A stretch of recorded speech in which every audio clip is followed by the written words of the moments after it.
바울이 선교 보고를 하기 위해서 예루살렘 교회를 찾아갔을 때 이야기입니다.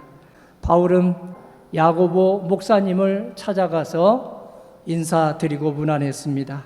야고보 목사님과 장로님들에게, 성도님들에게 바울은 10여 년에 걸쳐서 아시아와 유럽에서 선교한 보고를 합니다. 32개 국가, 52개 도시, 9개 섬을 돌면서 3차례나 전도한 선교의 보고입니다.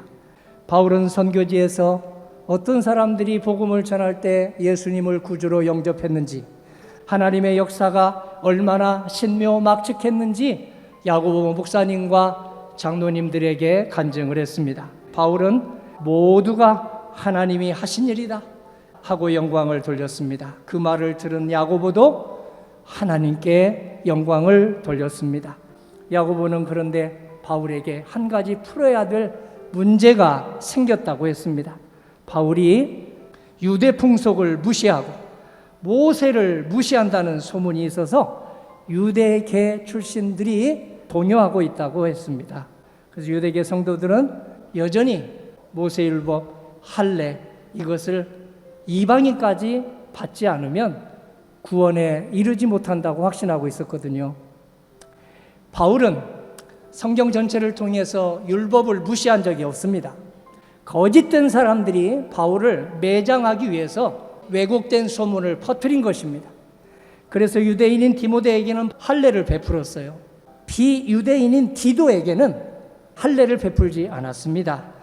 바울은 율법이란 죄를 가르쳐주고 깨닫게 해줄 뿐 영적인 구원을 전혀 주지 못하니까 율법의 형식에 치우치지 말고 알맹이에 집중하라고 했습니다. 율법의 알맹이가 무엇일까요? 하나님 사랑과 이웃 사랑이죠. 율법의 알맹이가 이 땅에 오셨다고 했어요.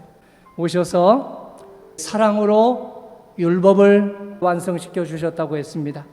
바울의 말을 잘 알아들은 야고보 목사님은 제안을 했습니다. 우리 교회에 나실인 서원을 한 4명이 있어요. 그 4명이 정결례를 치르려면 돈이 필요하니 일부 비용을 대주시고, 그리고 함께 정결례를 치르면 거짓 소문이 잠잠해지겠습니다 하고 얘기했더니 사도 바울이 그 말을 흔쾌하게 받아들였습니다. 그래서 소문을 바로 잡았습니다. 애기하고 걸어갈 때 부모님은 누구에게 맞춥니까? 애기에게 맞추죠. 이게 바울의 전도 방식이에요. 이방인에게는 이방인 눈높이에 맞추어서 그들에게 예수님을 전했고, 유대인에게는 유대인의 눈높이에 맞춰서 예수님을 전했습니다. 예수님을 구주로 믿는 사람은 형식을 중시하지 않습니다. 형식보다 본질을 중시합니다. 육체의 할례보다 마음의 할례를 중시합니다. 자기 의에 빠진 사람이 있어요. 자기 의를 믿으면 한계가 있어요. 자기 실력을 믿으면 한계가 있어요. 우리는 용서받은 죄인이에요. 예수님의 의는 한계가 없습니다. 예수님의 사랑은 한계가 없어요. 그래서 한계가 있고 아주 제한적인 나의 사랑, 나의 의에 나의 구원의 생활을 할 것인가? 아니면 무한하시고 누구에게나 나눠주시고 또 나에게도 그만큼 나눠주실 수 있는 하나님의 사랑과 은혜에 나를 주목할 것인가? 이게 바로 율법주의자의 신앙과 예수님 중심의 신앙자입니다. 경건 생활은 사랑하는 훈련입니다. 유한한 내 사랑으로 사랑하지 말고 무한한 하나님의 사랑으로 사랑하라고 하십니다. 은혜를 받아야 돼요. 그래서 은혜가 먼저예요. 모든 봉사에 앞서서 은혜가 먼저입니다. 하나님의 은혜, 하나님의 은혜의 사랑을 받고 봉사하고 회의하고 일하면 주님께서는 서로 화목을 추구하게 하십니다. 바울이 그랬습니다. 오직 은혜 하다가 그 은혜를 받고 사랑으로 율법에서 벗어났습니다. 하나님의 사랑이 조건 없이 이 예배 시간에 주어지고 있습니다. 그게 은혜입니다.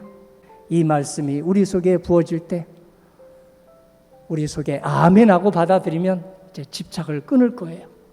물건에 대해서, 사람에 대해서, 그리고 자기 직분에 대한 집착을 끊고 오직 하나님의 사랑에 큰 권세를 맛보게 될 것입니다. 이 은혜가 가득하시기를 예수님의 이름으로 기원합니다.